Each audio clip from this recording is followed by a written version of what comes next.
राज ठाकरे हे मुक्त विद्यापीठ, त्यांना ज्यांच्यासोबत जायचं त्यांच्यासोबत ते असतात. पालिकेसोबत असणार की नाही हे राज ठाकरेच ठरवणार. झी 24 तासच्या महाराष्ट्र गौरव पुरस्कार सोहळ्यात मुख्यमंत्री देवेंद्र फडणवीसांची भूमिका. महाराष्ट्रातील ओबीसींसाठी आनंदाचा क्षण. ओबीसींना हक्काचं 27% राजकीय आरक्षण पुन्हा बहाल.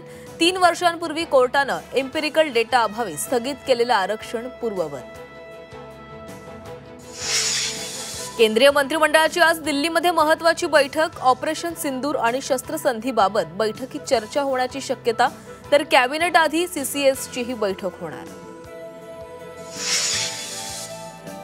महाराष्ट्राचे सुपुत्र भूषण गवई देशाचे नवे सरन्यायाधीश. राष्ट्रपती द्रौपदी मुर्मू आज देणार पद आणि गोपनीयतेची शपथ. सोनं चांदीच्या दरात पुन्हा वाढ. सोनं 1500 रुपये तर चांदी 3900 रुपयांनी महागली. सोनं पोहोचलं 94,700 रुपयांवर. मान्सून अंदमानात डेरे दाखल. 2 जूनपर्यंत मोसमी वारे तळ कोकणात दाखल होण्याचा अंदाज. अरबी समुद्रात मान्सूनच्या वाटचालीसाठी पोषक स्थिती असल्याची माहिती.